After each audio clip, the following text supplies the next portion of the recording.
خلفائے راشدین، عام طور پر تو ہم کہتے ہیں حضرت ابوبکر، حضرت عمر، حضرت عثمان، حضرت علی.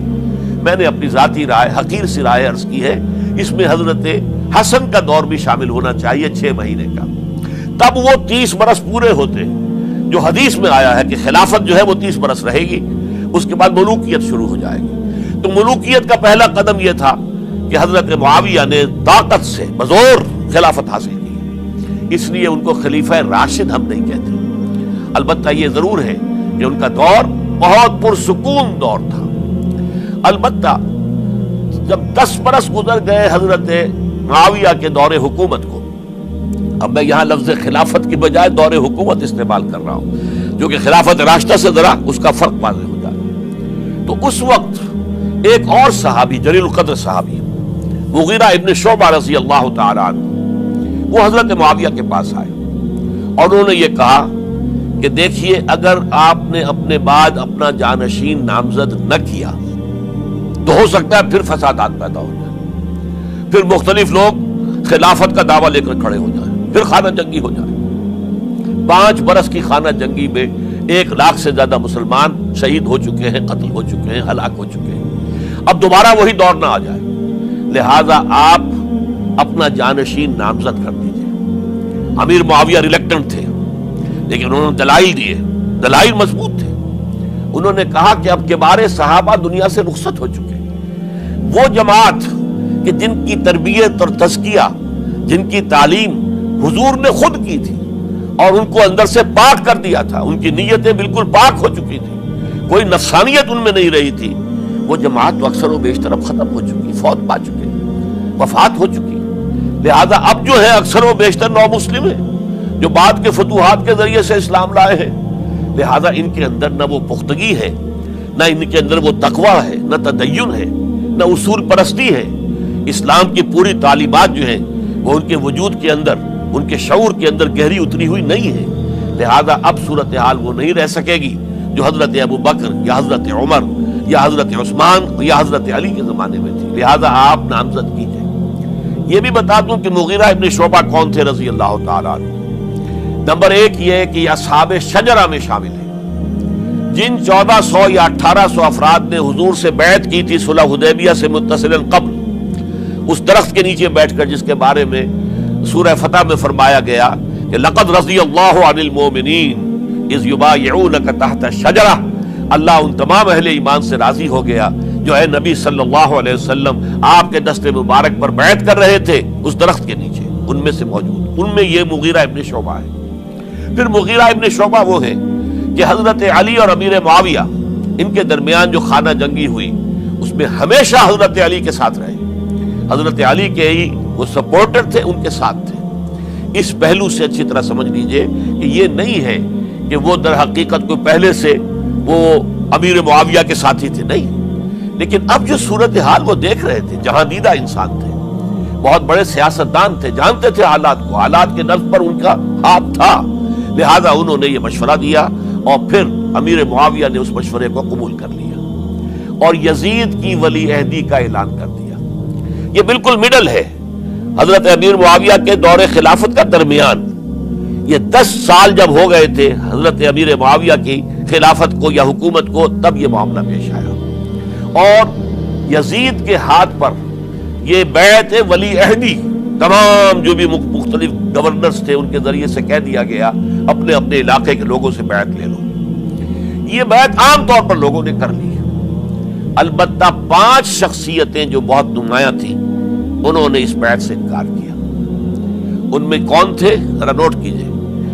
حضرت ابوبکر فوت ہو چکے، ان کے بیٹے عبد الرحمن ابن ابی بکر. حضرت عمر فوت ہو چکے، ان کے بیٹے عبداللہ ابن عمر. حضرت زبیر فوت ہو چکے، ان کے بیٹے عبداللہ ابن زبیر.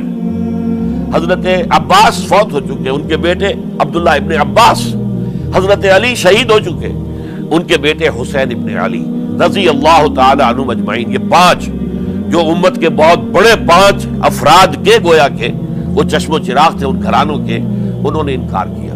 اور ان میں خاص طور پر عبد الرحمن ابن ابی بکر نے یہ جملہ کہا کہ تم چاہتے ہو کہ قیصر و کسریٰ کی سنت پر عمل کرو کہ باپ کے بعد بیٹا حاکم بن جائے. یعنی ایک قدم تو خلافت کا نظام پہلے ہی نیچے اتر چکا. مشاورت سے تو حضرت امیر معاویہ کا بھی جو نسب ہوا ہے وہ مشاورت سے نہیں ہوا. ایک درجے میں وہ جو اللہ تعالیٰ کے رسول نے عمارت بنائی تھی شاندار، اس خلافت کا جو سیاسی نظام تھا، اس میں ایک تو کڑی آ چکی زوال کی کہ ایک شخص نے طاقت کے ذریعے سے خلافت حاصل کر لی. اب اس کی اگلی کڑی لانا چاہتے ہو کہ کیسر و کسریٰ کے طریقے سے خاندان کے اندر، ایک قبیلے کے اندر یہ خلافت جو ہے یا حکومت جو ہے نسل بعد نسل، باپ کے بعد بیٹا اور بیٹے کے بعد پوتا، اس کو ہم کبھی گوارا نہیں کریں گے. حضرت امیر معاویہ بہت دانشمند انسان تھے. انہوں نے ان پانچوں حضرات پر کوئی تشدد نہیں کیا، کوئی جبر نہیں کیا، بلکہ رہنے دیا. ٹھیک ہے، یہ بیعت نہیں کر رہے، ابھی تو بیعت ولی عہدی ہے، کوئی حرج نہیں. لہذا کوئی جھگڑا، کوئی اس وجہ سے کوئی فساد، اس بنا پر کوئی جنگ نہیں ہوئی. 10 سال گزر گئے، یعنی 10 سال تک یزید ولی عہد رہا ہے. 10 سال تک. اور اس سوائے ان 5 بڑی شخصیتوں کے جو پوری امت تھی، عوام الناس تھے، ان سب نے اسے قبول کیا. یہ صورتحال اب جب پیدا ہوئی جب حضرت امیر معاویہ کا انتقال ہو گیا، یہ سن 60 ہجری ہے. اب سوال پیدا ہوا کہ وہ ولی عہدی کی بیعت اب بیعت خلافت میں منتقل ہو جائے گی. لہذا پھر یہ ہوا کہ سب لوگوں سے، سب گورنروں کو لکھ دیا گیا تمام صوبوں کے اندر کہ اپنے اپنے لوگوں سے بیعت لے لو. ظاہر بات ہے کہ وہاں کوئی ریفرنڈم نہیں ہوتا تھا، کوئی ووٹ نہیں ہوتے تھے کہ اس کی پرچیاں ڈالی جا رہی ہوں، ایک شخص سے رائے لینا نہیں ہوتی تھی، بلکہ اس وقت کی جمہوریت یہ تھی اور شورائیت یہ تھی کہ ڈفرنٹ کلینز ہیں، ڈفرنٹ فیملیز ہیں، ڈفرنٹ ٹرائبز ہیں، ان کے سردار، ان کے بڑے لوگ، ان کے اہم لوگ بیعت کر لیں تو گویا کہ سب کی بیعت ہو گئی. وہ ایک قبائلی نظام تھا اور اس میں یہ نہیں تھا نظام کے ووٹ بنے ہوئے ہوں اور اس کی پرچیاں ڈالی جا رہی ہوں. تو تمام عالم اسلام نے گویا کہ بیعت قبول کر لی اب یزید کی بحیثیت خلیفہ. اب وہ جو 5 آدمی تھے ان میں سے ایک فوت ہو چکے تھے، حضرت عبد الرحمن ابن ابی بکر رضی اللہ تعالی عنہما، دونوں فوت ہو گئے، لیکن باقی 4 رہ گئے. ان 4 کو نوٹ کیجئے، اور یہ بڑا سینسٹیو ایشو ہے جس پر میں اب گفتگو کر رہا ہوں. ان 4 میں کون ہیں؟ عبداللہ ابن عباس، عمر میں سب سے بڑے وہ ہیں، اور ان کی شان یہ ہے کہ انہیں حبر الامہ کہا گیا ہے، امت کے سب سے بڑے عالم، اور قرآن مجید کے وہ سب سے پہلے مفسر ہیں.